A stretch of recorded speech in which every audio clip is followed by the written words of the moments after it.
All right. Bennett Show episode 5. That was a good sigh. Back at the house. Got Dylan Steck, longtime family friend. Hyped to be on.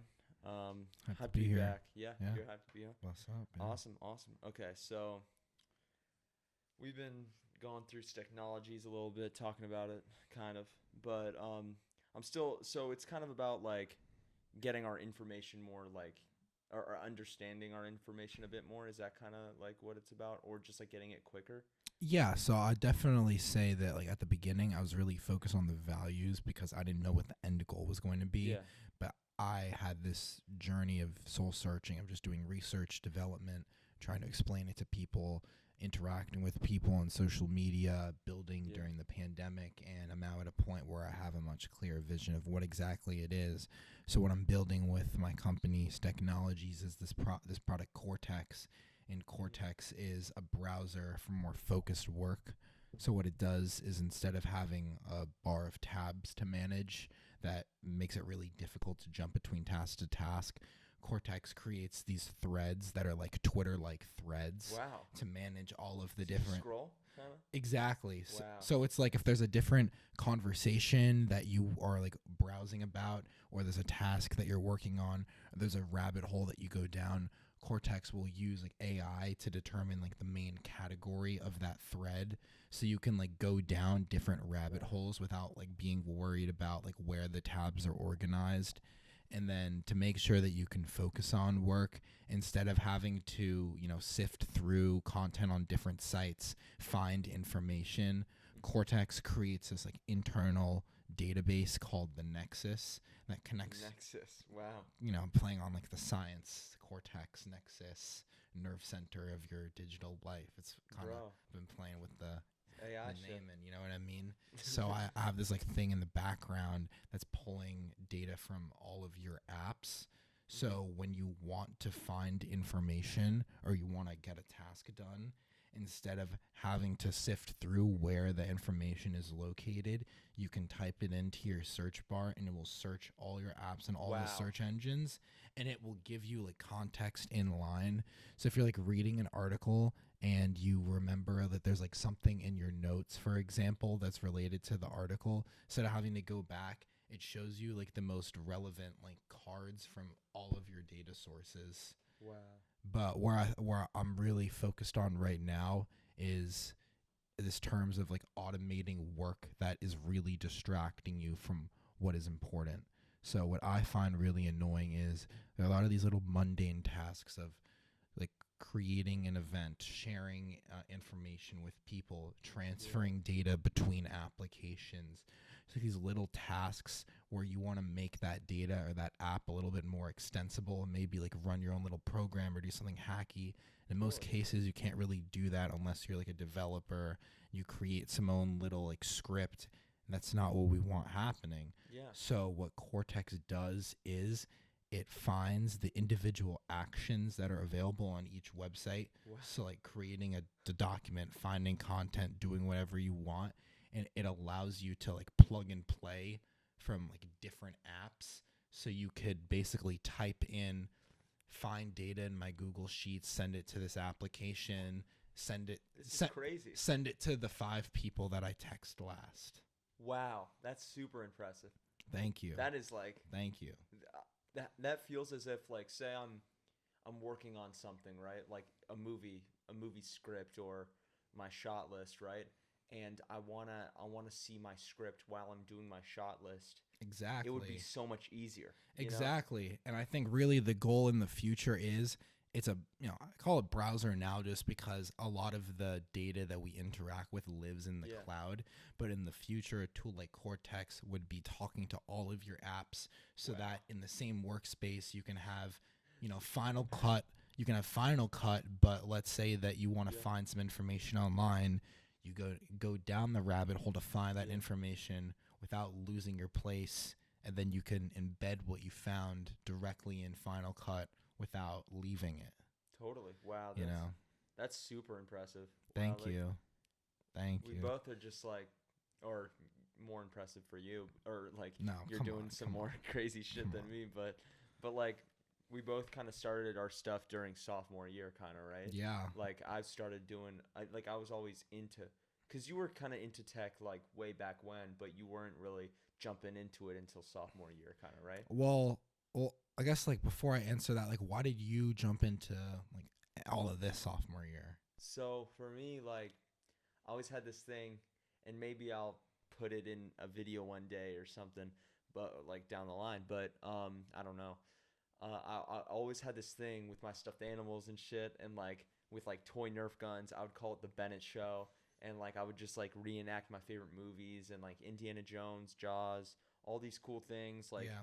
The Dark Knight, like all these like really popular films, and I would just pretend I was like in the show and I would reenact stuff, and then I was like, I can't do a show now. That just one copyright, two, I'm not really feeling it, but like now I started this because I want to like build up people and like show my friends as well as people I want to like collaborate with or like give them a voice, you know, like Yeah. It's Stecknologies. amazing. Like, Well, I really, yeah, I appreciate it. dude, I appreciate this. This is like a really like Thank you, dude. I was pretty anxious to have this one because I'm like I'm definitely not going to understand a lot of it, but I'm excited to talk with you about this stuff. You It know, means a lot, man. And I gotta say, like it definitely like takes me time to make sure that I can create a pitch that everyone can Yeah. understand. But it's like I think definitely I got a more positive reaction from this pitch and having this conversation with you than I would with most people who don't know the surrounding context of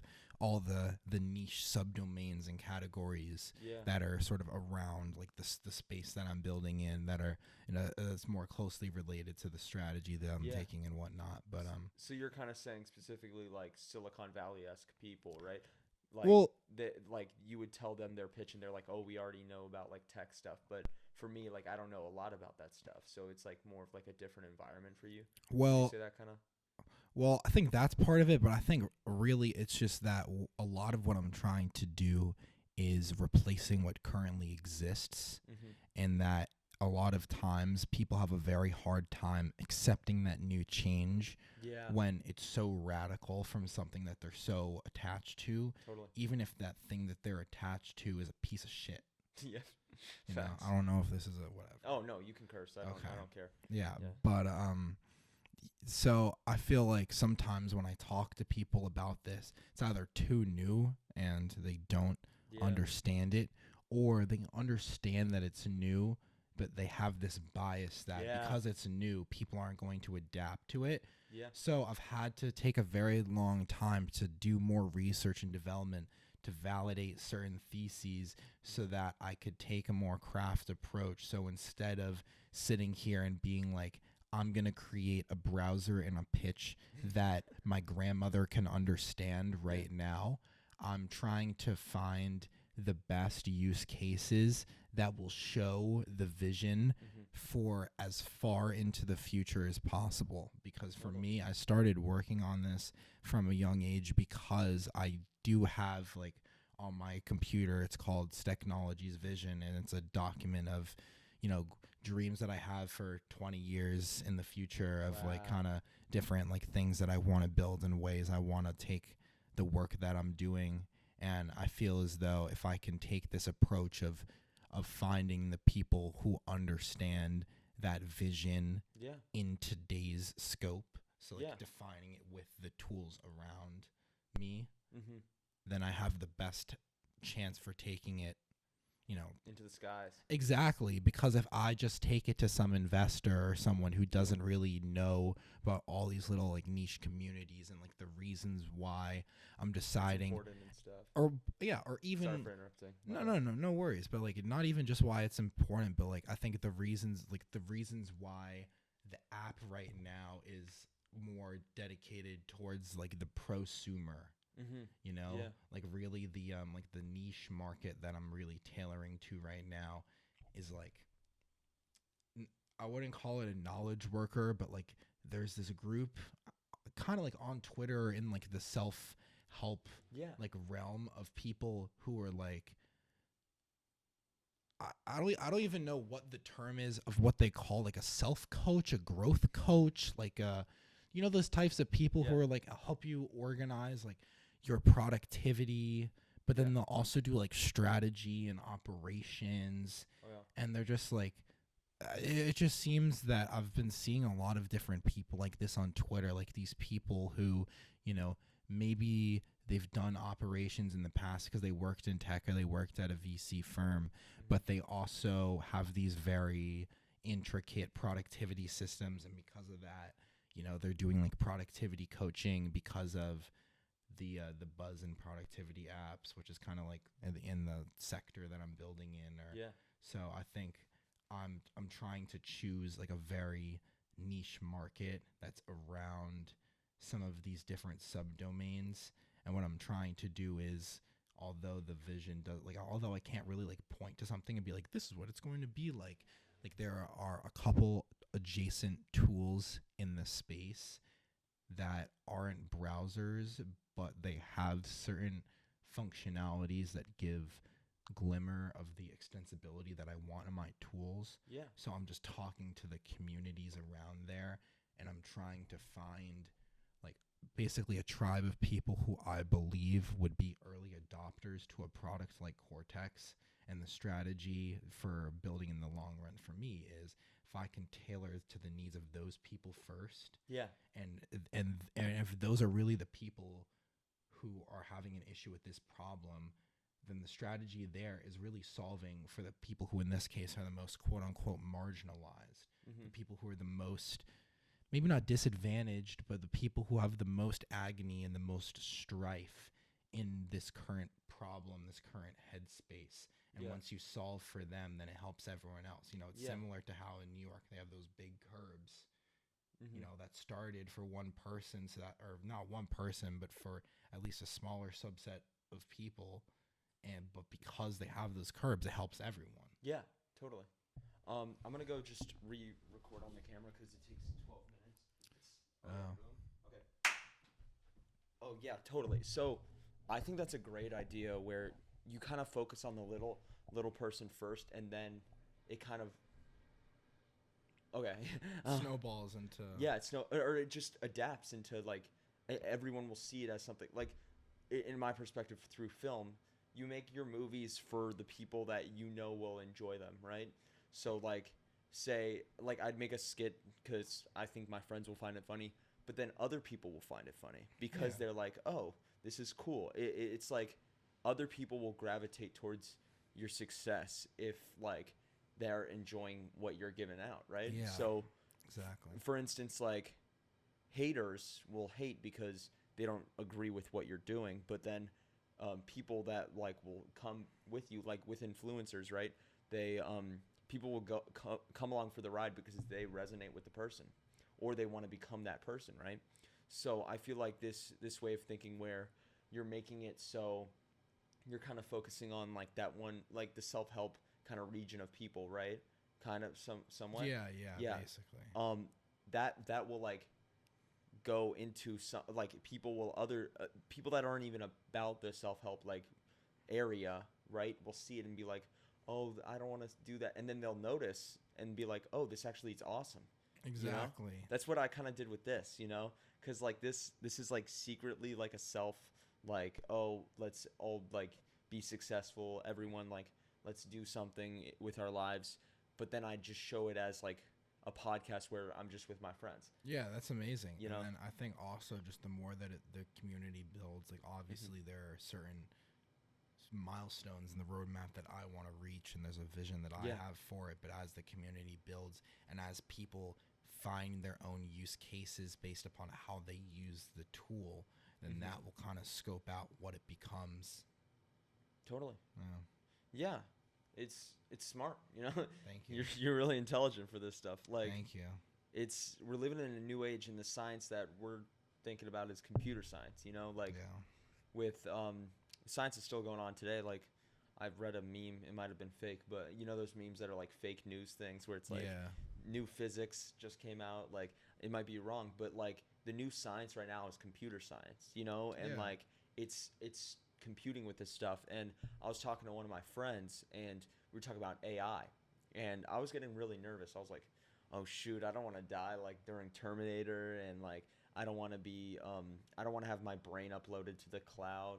I just want to be a human, you know? Yeah. And you kind of just got to let go and like realize the future's the future, you know, and like all of this cool stuff's happening, but so, like what are you going to do for your cuz like with Google and all these cool stuff, they were trying to do good stuff, but then it kind of gone overwhelmed and they didn't know like for the future what was going to happen, you know? So like what's your game plan for like trying to give everyone the best like stuff rather than like the best for your business? Cuz you know like for some businesses they'll know what's best for the consumer, or they'll know what's good for the consumer, or they know what will get them the most money. So like or like 1,000%. what I'm No, yeah, 1,000%. you know what I'm trying like, to say, right? No, this is like one of the most like utmost important like things to me, because it's just like so key Yeah. to like what I'm building in so many ways. I think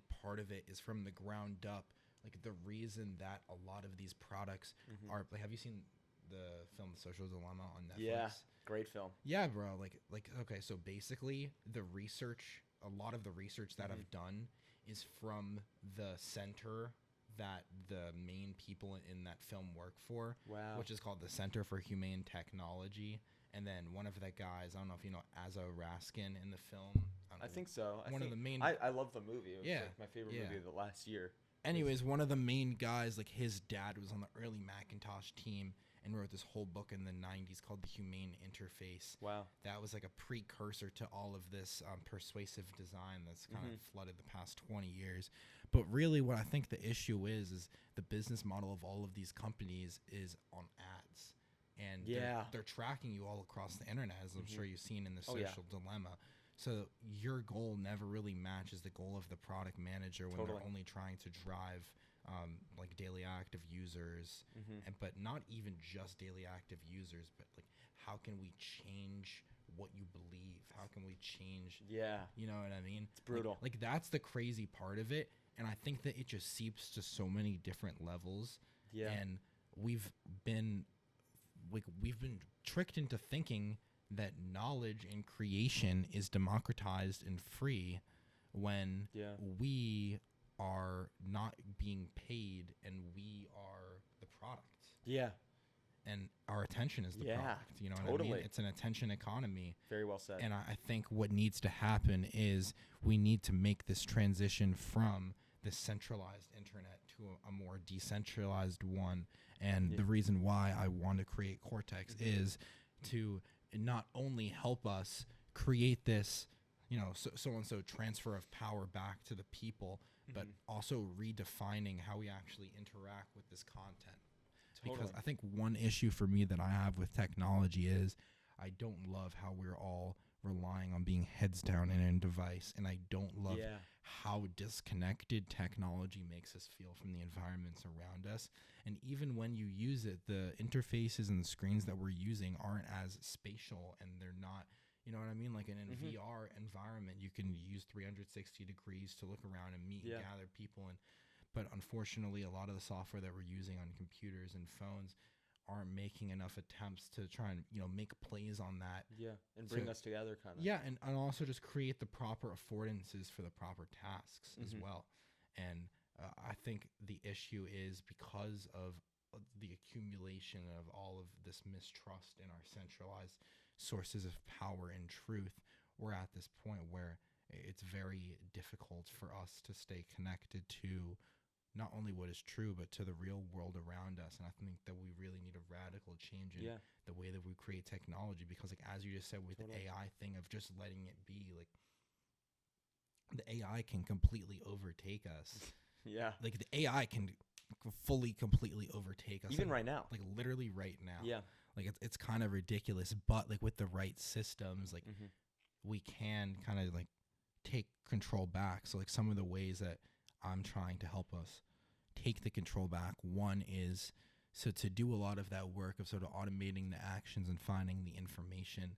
I kind of have to create like this little bridge of, you know, like a Google, a Facebook, a Twitter, whatever. Like if I were to like reach out to them and be like, hey, I'm creating this application and like I want all of the apps on the internet to like talk to one another. Like, will you agree to like be a part of that network? I'd be like, fuck no, off. get out Yeah. of here. Yeah, exactly. Yeah. They're like, we want to get money and do our own thing. Yeah, exactly. No offense, Google. Exactly. So up until this point, like I have to find back doors, or in my case, side doors to find